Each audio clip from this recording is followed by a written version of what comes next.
Welcome to the Track and Field Exchange Podcast. It's the Caribbean's first track and field podcast. I'm your co-host, Donald Smith. And of course, you may know me as being a athletics announcer. I'm actually a world athletics track and field announcer who has covered major events, including the 2018 Youth Olympic Games in Buenos Aires, Argentina, several boys and girls athletics championships, the pen relays, the Racers Grand Prix, just to name a few. I'm looking forward to using this podcast to showcase the various happenings in track and field regionally and internationally. So yes, you heard correctly. We're not sticking to Jamaica. We're looking at track and field on a global space. My co-host is the man himself, Noel Bravo Francis, and we're excited to bring you track and field like never before. I'm going to hand over to Noel so that he can introduce himself in this, our first episode of the Track and Field Exchange Podcast. Hi everyone, I'm a track and field. I'm Noel Francis. I'm a track and field writer for World Athletics, and I also contribute to the Issa Grace Kennedy Tracks magazine. So I am also looking forward to this exciting series.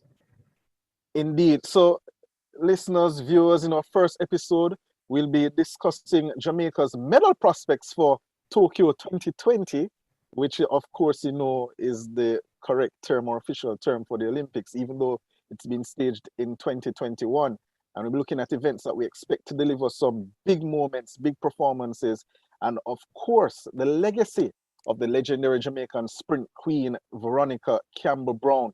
We will also be hearing from another former Jamaican track and field star, Sharon Simpson, who will be sharing her experiences with Veronica Campbell-Brown. But to begin with, let's jump right into the meat of the matter. Bravo. This podcast, first of all, this is something that we have been waiting for in the Caribbean, and you know, it is something that should be spectacular in how we plan to present track and field to the wider region and the world. Yes, indeed, and we have some knowledgeable track and field fans in the Caribbean, and as you said, this is something that we are very happy to bring to them. And I'm looking forward to it. And this Olympics should be quite interesting for a number of reasons, but we'll get into that later on. Certainly. So the expectation for Jamaica's team to the Tokyo Olympics, you know, we have seen the team being listed, 60-something members listed. Several newcomers will be facing the starter or the officials there in Tokyo. Let's just jump into what we think we'll be doing or how we'll do come Tokyo, which pretty much starts in another couple of days, probably 3 days or so. Track and field slated to begin on the 31st of July. Bravo, the 100 meters. We're going to begin with the women, the 100 meters. Jump right off the bat. Okay, the women's 100 meters is one of the marquee events at the Olympics. And let me just go straight into it. We have Shelley and Fraser Price from the Jamaican standpoint. Shelley and Fraser Price, Sharika Jackson, and Elaine Thompson. I expect Shelley and Fraser Price to be there, as well as Sharika Jackson, who came onto the scene at the trials and surprised a lot of persons, stepping down from the 400 meters. Elaine, the Olympic champion, as you know, she blows hot and cold these days, and we must be mindful that she's still suffering from the Achilles problem that she had a couple of years back. It was great to see her running 10.7 recently, but that was a one-off race, and doing the rounds could be a different challenge. But it's going to be, yes. Sorry to cut you.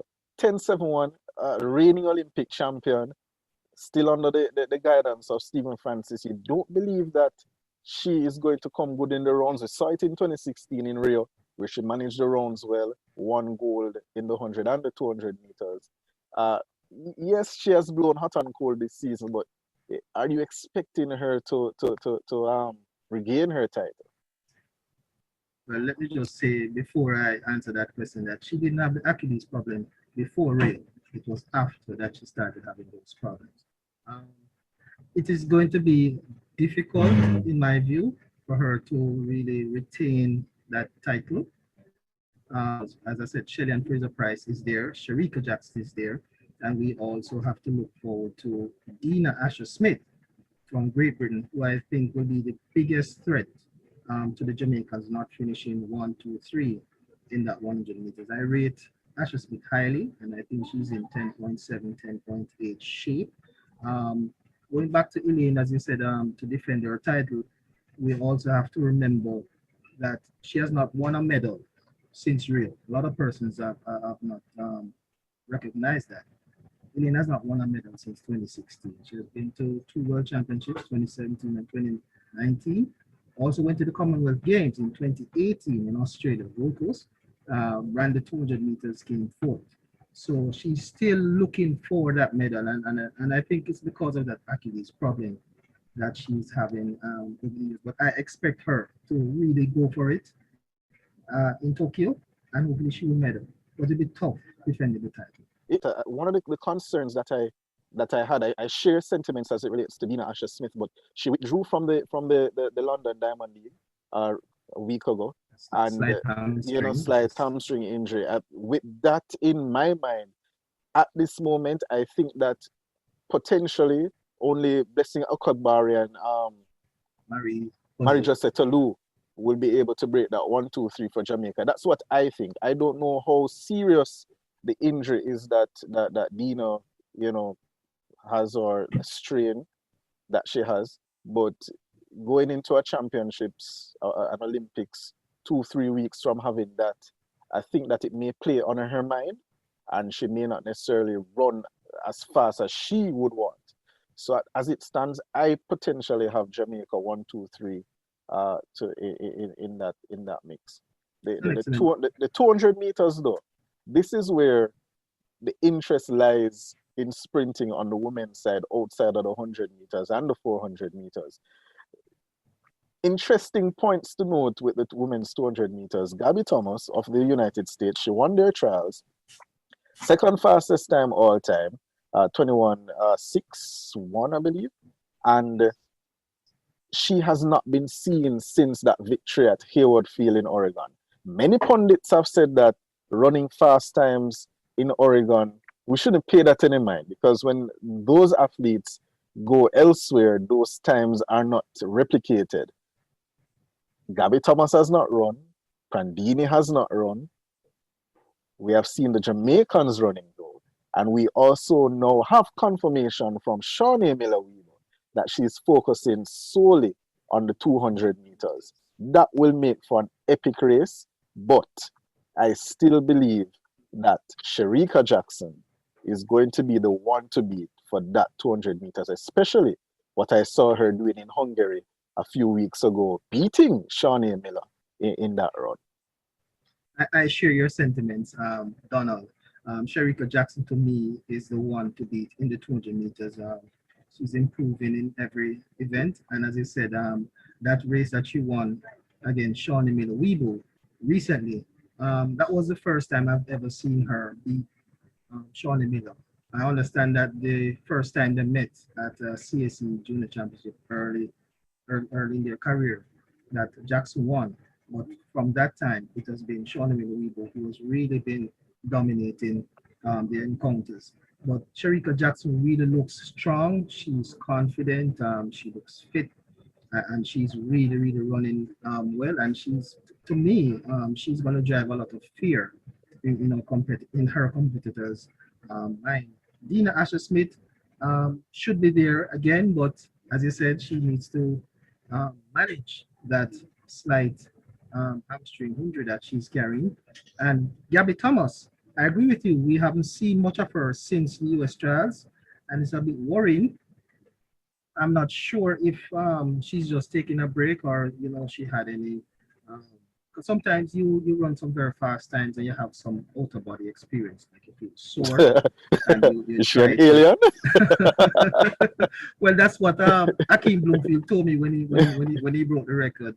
That the next day he woke up, but he couldn't get up out of bed. He had this experience, outer body experience. So sometimes I guess for some athletes it happens that way, but I'm expecting to see Gabby Thomas, because she, along with Sharika and Dina Asher Smith, for me, are the front runners and like the medalists in the 200 meters. Shelly to But spoil? well, getting to that, but as you said, Shawnee Miller-Weibo is only running the 200 meters, so she will be fresh, and no doubt she's not coming to make up the numbers. She could medal, but she will have to run a better curve, in my view, than she has been doing of late to give herself a better chance than to be playing catch. And and just to point out as well to the viewers, bravo. Uh, Shawnee Miller-Weibo of the quote-unquote big guns in the 200 meters is the only one who has not yet gone below 22 seconds this season. Gabby has gone below, Prandini has gone below, Sharika Jackson, Elaine Thompson, Elaine has and gone below? Shelly. No, not Elaine, sorry. Not Elaine. But Shelly. Yes, yes. Yeah, Shelly has gone below that time. I think Dina was denied going below that time by a wind, I believe. So, but interesting points for the 200 meters. You know, this podcast, you know, we seek to bring your attention to things that you may not necessarily have picked up by just following the regular stuff. So we're trying to do that here with this podcast. The 400 meters. Wow. Women's 400 meters. Women's 400. The 400 meters. And remember, we're looking again at Jamaica's potential chances of medals in these events as well. Okay. Let us start with the women's 400 meters, because I presume that's what you're talking about. Yeah, man. Not the men. Still on the women. Still on the women. Because I'm not sure the men will do well in the 400 meters. Well, let us stick with the women. Okay. So for the women's 400 meters, when I look at it, first of all, 5 of the women who have dipped below 50 seconds this season will not be running the event in Tokyo. Therefore, there will be no Athing New, there will be no Christine Mboma, no Beatrice Masavingi, no Shamir Little, or Shawnee Miller-Weibo. So those 5 who have dipped below 50 seconds will not be there. So this now makes the event as wide open as the Caribbean Sea. I tell you. I like the likely medalists for me will come from USA's Panera Hayes, Jamaica's Stephanie Ann McPherson, who's really running well this season, and her teammate Candice McLeod, who will battle with sentimental favorite Alyssa Felix. You know, I am happy for McPherson in that, you know, who before the trials had not run below 50 seconds since 2013 when she did so at the Moscow World Championship, you know, and won a medal there. It is a welcome return to form, and I believe that she's peaking at the right time, you know, and we're hoping that Candice will continue to improve as well. And with her exams out of the way, because she was doing her exams trying to finish before going off to Tokyo, this was our final summer at UA. And I wanted to throw something in the mix as well, bravo.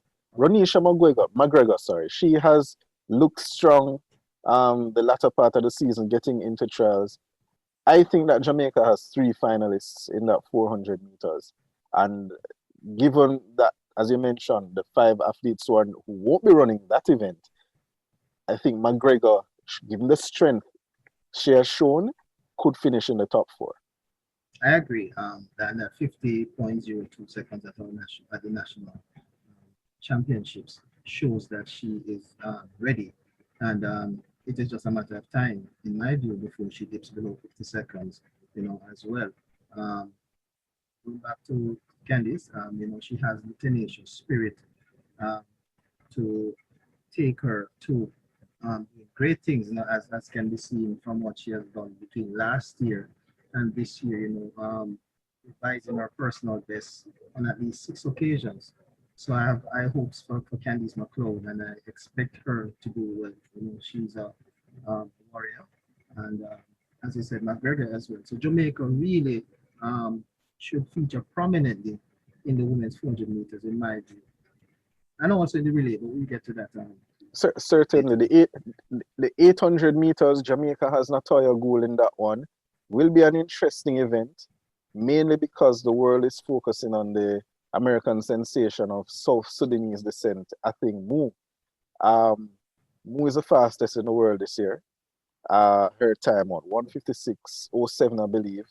And then you have Almanza, Rosemary Almanza of Cuba, then Natoya Gould.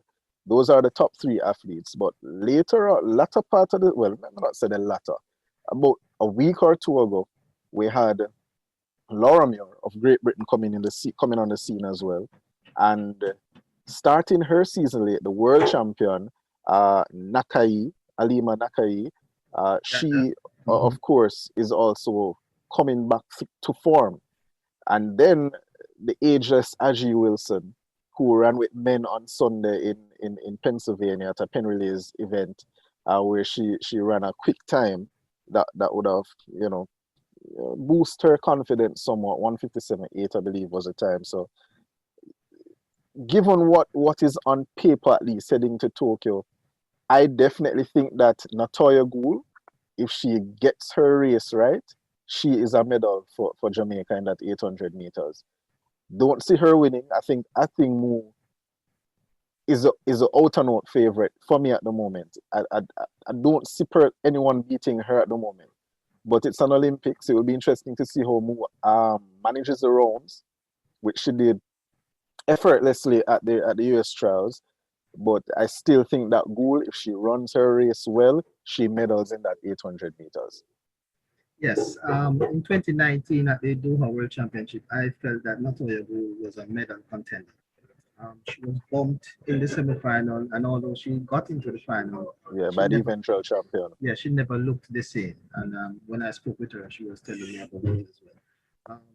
This year is different though, and I'm encouraged by the form she's showing from winning that 600 meters race in Boston Adidas, yes, to running 1:56 in Stockholm, and then 1:57 5 days later. For me, is poised, to win first medal. I'm agreeing with you, first Olympic medal. Oh, and I should say Natoya Gould topping. Topping, yes, because she got married recently. Yes. And she's fully aware that this opportunity does not come along every day, and she needs to grab it. Definitely needs to grab it. We don't have a lot of time, but we want to get as much in as possible. The women's 400-meter hurdles. 3 names. I'm going to just say 3 names. You can tell me whether you agree or not, and this is likely the position of them finishing in Tokyo. Sydney McLaughlin for the gold in a world record, an Olympic record. Fenke Ball of the Netherlands in second, personal best, and Dalila Mohammed in third. Then, so that's my top 3. And persons would probably listen and say, you know, rate Genevieve Russell, you know, rate Jellyfish. But these 3 ladies that I've called are in a sort of form that if you're not running sub 53 seconds consistently, it's going to be hard to break that top 3. I saw your face makeup a while ago and I heard me say Ball ahead of Mohammed. But I said that. But I said that the reason why I said that though is that Mohammed has had an interesting season. She had COVID, she tore her hamstring as well. So she started training late. So I don't really expect her to win or even upset Ball, who has had a supreme series of races in the last 4 weeks or so. But the world record, I still think that the world record can go. Melanie Walker's Olympic record is also in the under some threat. That is 52.64, which she did in Beijing. So I think that will be going. At a minimum, she get the Olympic record is gone. At a maximum, the world record is also gone, which we should know by now is held by McLaughlin 51.90. Yes, Donald, you are reading my mind. Even though I raised my eyebrows when you mentioned Ball, I still have her in my top 3. This is one of the marquee events with possible the 2 greatest competitors in Sydney McLaughlin, the world record holder, and Dalila Mohammed, former record holder, who have been swapping the world record for fun. Interestingly, as I said, an exciting talent has come onto the scene in Femke Bol of the Netherlands. And to put things into perspective, she is the 4th fastest female 400-meter hurdles runner. Um, and she registered 52.37 on July 4th, and in Stockholm, and she's really coming into form. Another interesting thing about her is that she is undefeated in 6 Diamond League meetings between last year and present. So she really has a patch of form coming, purple patch, as they say. Therefore, her real test, though, will be taking on the Americans, but that you just mentioned about Delilah Muhammad. Let's see if she is in this sort of form to push McLaughlin. Um, Also in that event, we also have Anna Cockrell, also of the US, who is running extremely well. They won the 100-meter hurdle and the 400-meter hurdle at the NCAAs. she did well at the trials.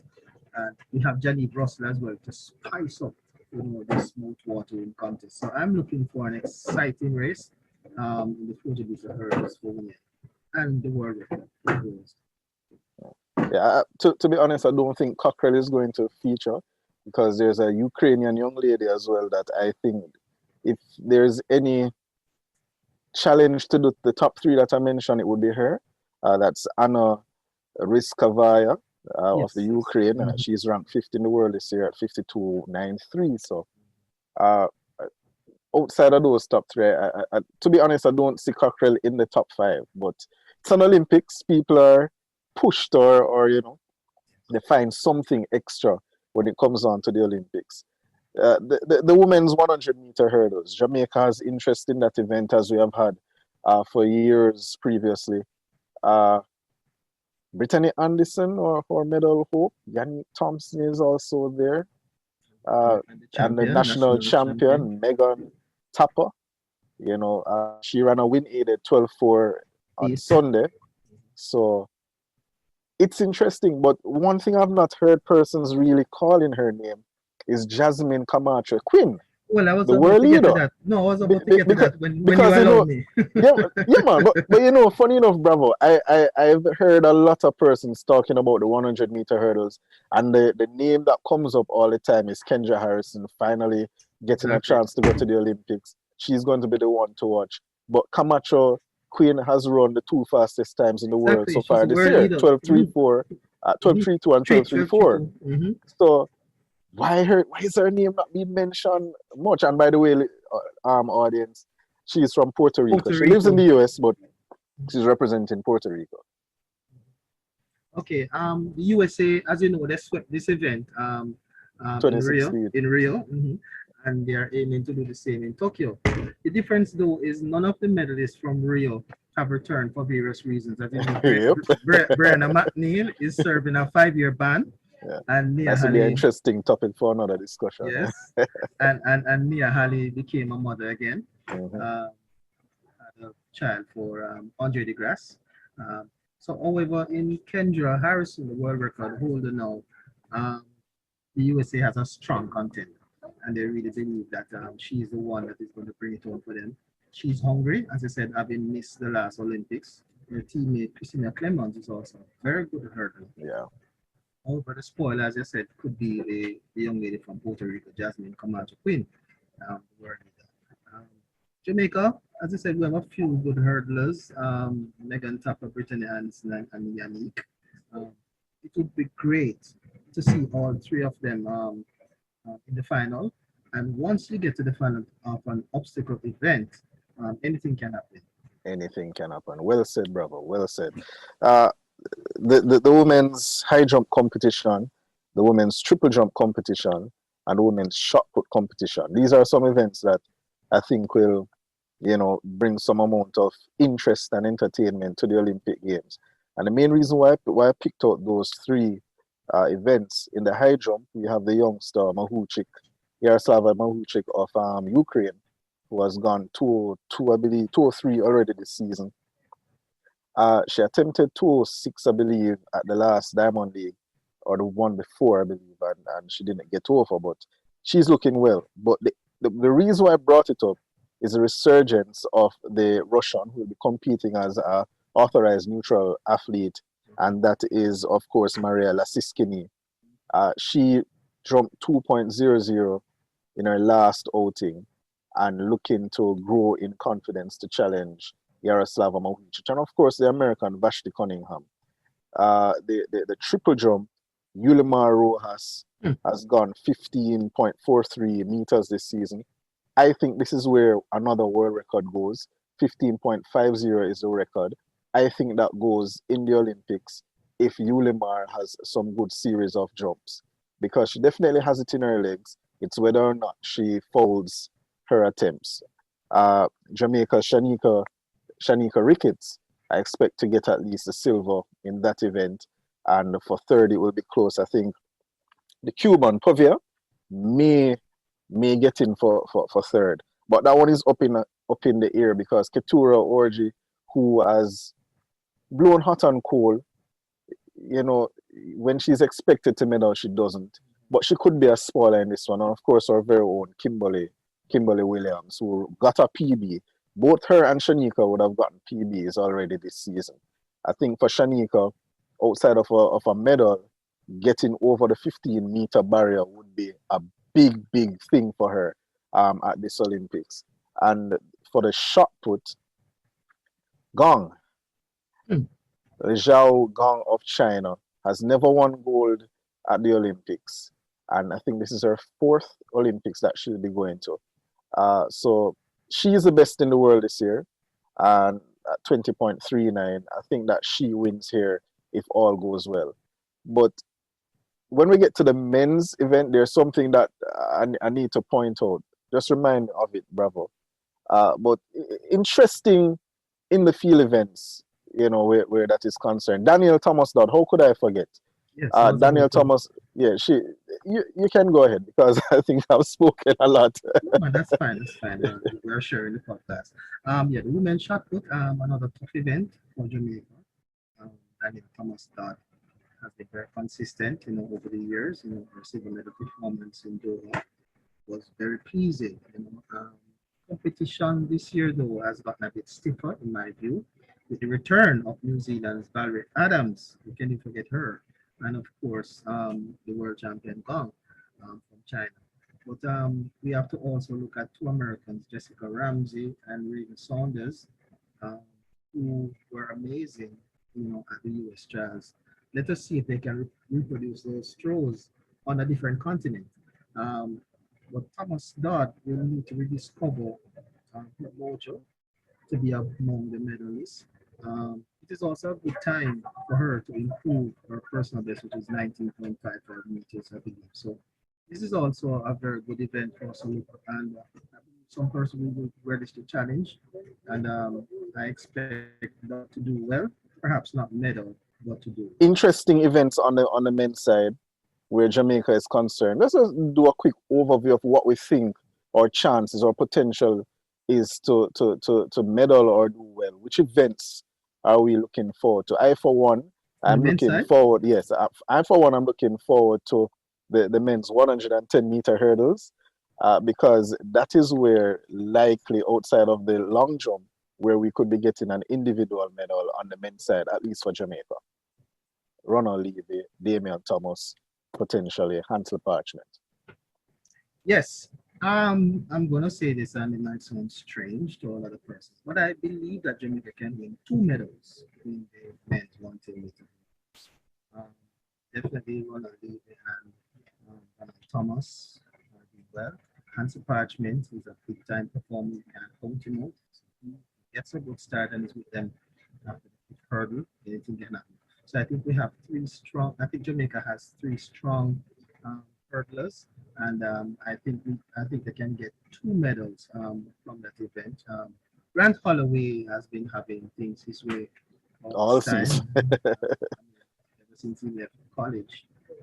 Saying Grant Holloway has been having a good time, at it since he left college, breaking the 60-meter indoor record, coming close to the outdoor record when he ran 12:81 in Oregon recently, and really looks unbeatable. But again, it's an obstacle It's event. the Olympics. Yes, it's the Olympics, so a lot of pressure will be on him. And let's see who will dance at the big dance. I like how you put that. The men's 400 meters, no interest for Jamaica more than that I would want Christopher Taylor to get a personal best and even getting into the final. But when you look at the caliber of the other athletes who are slated to line up, I this is going to be tough. I believe Stephen Gardner of the Bahamas, he has not had the best or smoothest of seasons so far, but I think that he'll prevail over a Michael Norman as well as a Wade Van Niekerk. But Kirani James is a big time performer and he could spoil the party. What say you, bravo? Okay, so the men's 400 meter is I left out a name, but I'm going to say if you're going to put it in. Sorry. yes, Zambrano. Correct. Yes. The men's 400 meter is without doubt, one of the most exciting races on the planet. Wade Van Niekerk, is just returning to the big league, since that almost career-ending knee injury. But he may need to run another screamer to deny the men who have been hogging the limelight in his absence. One of those men, as I said, is Steve Gardner, the world champion. I am not even sure if Gardner knows how great he can be. I agree. He has lots of potential, and I am expecting a wonderful performance from him. Michael Norman is America's wonder boy. But we saw what happened to him in 2019. Yes, was not yet lived up to the hype. He did make the final in 2019. Exactly. Versus to realize that seventh, I believe, in the semifinals. And he's perhaps on a path of redemption. So let's see what is going to happen here. Kirani James, I agree with you, is another worthy contender. He will add luster to this cracking event. Zambrano, from Colombia, will be there. He's a spoiler. And the fans, believe you me, the fans cannot afford to blink in this event. Certainly not. The men's long jump competition, Tajay Gale, Jamaica's hope in that one. When you look at what is happening so far this season, Tentoglu of Greece, 860, the world leader. Our producer asked me a question. Do you think that we'll get an Olympic record at least in this one? I'm not sure, but what do you see? I personally believe that Tajay Gale is going to come good, but from what I've seen with Tentoglu, it's going to be interesting. And the good thing with the Olympics is that we don't have the last three, the best of three, the best three jump in that final thing. So that's a good look. Yeah, that's sudden death thing, which a lot of persons have still not embraced. Yeah, but this event, could spring a few surprises. You mentioned gentleman there, strange name. Miltidius Tentoglu. Yes. Also another youngster that we're looking at, Javon Harrison. From the US. He's on a high, he will also compete in the high jump. Yes, the first American to do those two, that combination since 1912. His mother is Jamaican. So he should do well. I'm expecting one Miguel Echevarria, who has not yet fulfilled his potential, and this perhaps could be the year, for him to come good. As you mentioned, Tajay Gale, but I would also like to add Carey McCleod, who I spoke to on Saturday, and McLeod is very confident. Remember, he jumped 8.34 meters earlier this year, and that puts him as the fourth best Jamaican on the all-time list. He's fourth on the all-time list for Jamaica, behind Tajay Gale, 8.69, James Beckford, 8.62, and Alain Bailey, 8.35. So I'm not going to discount Carey McCleod because I believe that he will do well, and potentially, as you said, we have a medal hope. We could have two, So I'm looking forward to Carey McCleod really performing at his first Olympics, and it should be a very, very interesting one. Bravo, I'm going to give you the floor to quickly as we're almost running out of time. Believe you me, track and field is something that we could go hours and hours discussing. But the men's shot put, the men's 400-meter hurdles, quick summaries, and remind me to say something regarding the men's shot put when you're through. Yes, the men's shot put, that is another event that we could see the world record go. Ryan Krause of the United States, as you know, has thrown 23 meters. He will get some stiff competition from Joe Kovacs, his teammate, and Tom Walsh from New Zealand. So that would be another cracker. It, in fact, was one of the best events at the last World Championships in 2019 with the gentlemen really putting everything into the shot put. Men's 400-meter hurdles, what can we say? Looking forward to another big clash between Carson Warholm and Rai Benjamin. The world record could go as well, depending on which lane Warholm gets. If he gets lane 7, wow, it should be a cracker. Very, very good race. I'm saying the men's 400-meter hurdles could be a cracker between Karsten Warholm and Of Norway, yeah. Yes, and Rai Benjamin.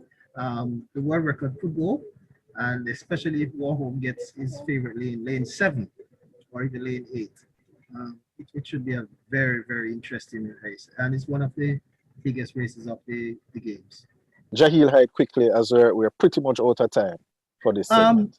Pretty happy for Jahil Hyde running a personal best 48 low, and expect him to do well. He will improve gradually, and he's where he should be. I mean, he was 2-time World Under-20 champion, and he really should have been further on, but nothing happens before the time, and I expect him to really do well. He will get the sort of competition that he needs to push himself, and I hope that he does well.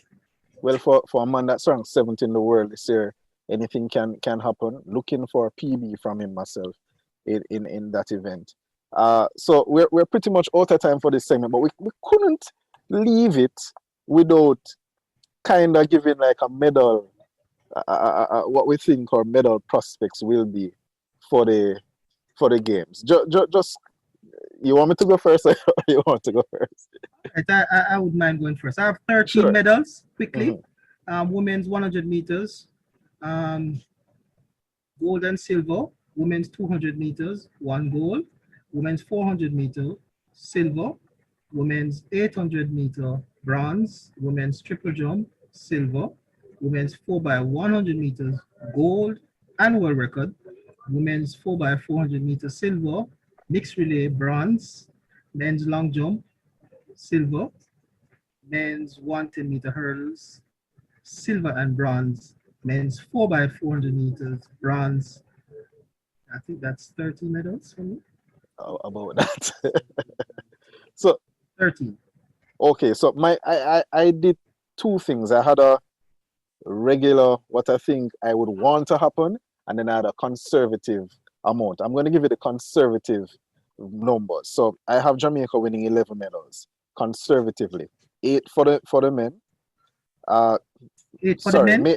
make that. Sorry, my apologies. Oh. Make that 12 medals. 8 for the women, 1 the mixed relay, and of course 3 for the men. And that's the women's 100 meters. I have 2 200 meters a medal. I didn't do the bronze medal, the gold medal, gold, silver, bronze. 400 meters 1, 800 meters 1, the triple jump 1, the 4x1 1, and the 4x4 1. Plus, as I mentioned, the mixed relay for the men, the women for the 110 hurdles 1, for the long jump another 1, for the discus throw I still have Bakers there, and for the 4x1, if the baton gets around, anything is possible. So I gave them a medal there, and the 4x4. So I think that's 1 extra. So it's actually 13 conservatively. Yes.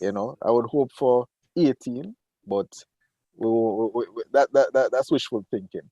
So that does it for that part of this episode. But we have more to come for sure. And one thing we want to look at as well is Veronica Campbell Brown. She announced her retirement at just before our local national championships here in Jamaica, and she has given sterling service to the track and field. Multiple medals, multiple global medals, and we definitely have to say big up to VCB for what she has done. My favorite memory there's so many, but I'm going to go with the 21-7 that she did at the 2008 Beijing Olympic Games. Bravo, what was your favorite moment with VCB? My favorite was her first gold medal in 2004. It was so emotional. Every Jamaican felt it. She, really ran magnificent race. Alison Felix was 18 years old at the time, up and coming. Came into the championship with a lot of promise and thing, and Alison came up on her in the street as in England, and then she responded and found another game. And it was just a magical performance. I'll never forget how she celebrated when was spreading her hands wide. Your mic is getting low again. Now, I'm just saying, and how she celebrated going on her knees, and just spreading her arms, and looking up, it was just so memorable. So that was my film, 2004. And listeners, viewers, you can take it from us that she was one of the best, but we're going to allow you to hear from another former athlete who not only ran, of course, but she competed with and against Veronica Campbell-Brown, our very own Olympian Sharon Simpson. My immediate reaction when I first heard that Veronica was retiring from track and field was, oh no. And especially seeing that the announcement was made on the eve of the Jamaica trials for the 2020 Olympics in Tokyo. I was looking forward to seeing her competing at the trials and just giving that last push, trying to make the team to Tokyo. So when I heard, I was sad. I was really looking forward to seeing her competing at the trials and making that team to Tokyo.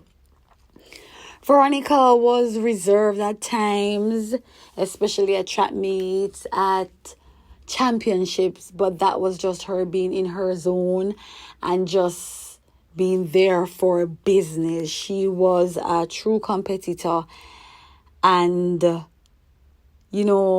was just that business side of Veronica. But the other side, she was very caring, very motivating, very encouraging, and I really admire that about her. One thing that I learned from Veronica was just giving it your all 100% when you go on the track. She was a fighter, and no matter what, she will give it her all on the track, and whatever the result is, she would know that, listen, I gave it my all. So I've learned just to go out there and just to fight and just to give it my all whenever I step on the track. Veronica's legacy will forever live on. She has a medal at every level in track and field, and that will be something that will be talked about for many years to come. And her legacy will motivate a lot of young athletes. And just to know that Veronica accomplished so many things in track and field.